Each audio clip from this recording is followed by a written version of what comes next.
अस्सलाम वालेकुम। Islamic finance video series में आपको खुश आमदीद।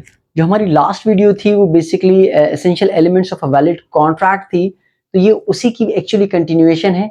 अगर आपने हमारी वो वीडियो नहीं देखी है तो इसका लिंक जो है वो इस वीडियो के डिस्क्रिप्शन बॉक्स में मौजूद है, वहाँ से आप देख सकते हैं, ताकि इस वीडियो का तसलसल जब आप सुनेंगे तो आपके लिए समझना बहुत आसान होगा।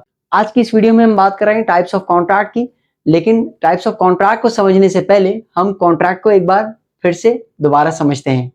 कॉन्ट्रैक्ट एक ऐसे किस्म का मुआहदा जो अपने अनासिर और शराइत के लिहाज से कानूनी तौर पर पाबंद और कानूनी अदालत में काबिल निफाज है। यानी मिसाल के तौर पर जब भी आप कभी कॉन्ट्रैक्ट करते हैं तो ऐसा कॉन्ट्रैक्ट जो कि इन्फोर्सेबल बाय लॉ होता है और कोर्ट में उसको आप चैलेंज कर सकते हैं, वो कॉन्ट्रैक्ट कहलाता है। तो हमारे पास बेसिकली दो टाइप के कॉन्ट्रैक्ट्स होते हैं, एक कंपनसेटरी कॉन्ट्रैक्ट जिसको अक़्द मुआवजा कहते हैं, और दूसरा नॉन कंपनसेटरी कॉन्ट्रैक्ट जिसको अक़्द गैर मुआवजा कहते हैं। क्योंकि यहाँ पर कंपनसेशन इन्वॉल्व होता है, इसलिए इसको अक़्द मुआवजा कहते हैं, जिसमें सेल एंड परचेज के जो कॉन्ट्रैक्ट्स होते हैं, आप कोई चीज सेल कर रहे हैं या परचेज कर रहे हैं तो सेल करने वाला वो प्रॉपर्टी दे देता है और साथ में उसका वो एवज यानी कंपनसेशन लेता है। परचेज करने वाला वो चीज को खरीद लेता है और उसके अगेंस्ट में उसको पेमेंट करता है।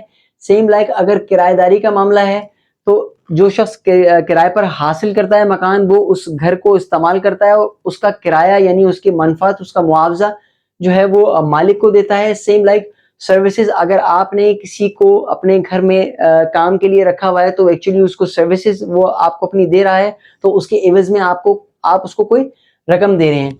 सेम लाइक जो नॉन कंपनसेटरी कॉन्ट्रैक्ट होते हैं ये गैर मुआवजा वाले होते हैं, इसमें कोई भी कंपनसेशन नहीं दिया जाता।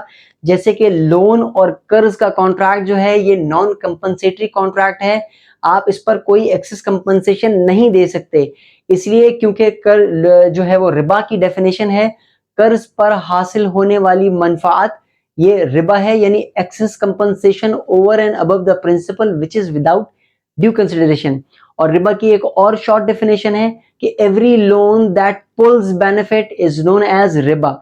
और रिबा जो है वो दीन इस्लाम और दीगर मज़ाहिब में भी हराम है।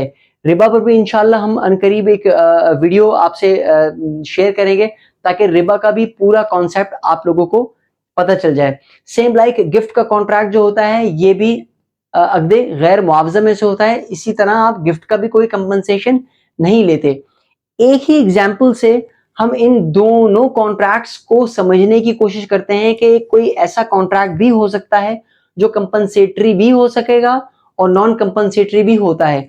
मिसाल के तौर पर मैं अपनी गाड़ी बेचना चाहता हूं और एक मेरे दोस्त हैं, अगर वो मेरी गाड़ी बिकवा देते हैं और वो मुझसे उसका कोई मुआवजा नहीं लेते तो ये फॉल कर जाएगा नॉन कंपनसेटरी कॉन्ट्रैक्ट में, क्योंकि उन्होंने उसका मुआवजा तो मुझसे लिया नहीं। लेकिन ऐसे ही अगर मैं ये गाड़ी किसी एजेंट के थ्रू बिकवाऊं और वो जब बिकवाने के बाद मुझसे जो है वो अपने सर्विस फी लेगा, तो ये कंपनसेटरी कॉन्ट्रैक्ट बन गया। तो इस एग्जांपल से आप इसकी बाइफरकेशन भी बहुत इजी तौर पे समझ सकते हैं। ये तमाम गुफ्तगू जो हमने की है इसके नोट जो हैं वो आप डिस्क्रिप्शन बॉक्स में देख सकते हैं। तमाम तफसीलात अगर आपको नोट्स बनाने हैं तो वहां से आप बना सकेंगे। हमारी कोशिश यही है कि हम इन टॉपिक्स को, जो छोटे छोटे टॉपिक्स पर हम वीडियो इसलिए बना रहे हैं ताकि आपके पास इस्लामिक फाइनेंस की लिटरेसी आ जाए और आप चीज़ों को समझना आपके लिए आसान हो जाए। बहुत शुक्रिया आपका, अपना ख्याल रखिएगा। अल्लाह हाफ़िज़।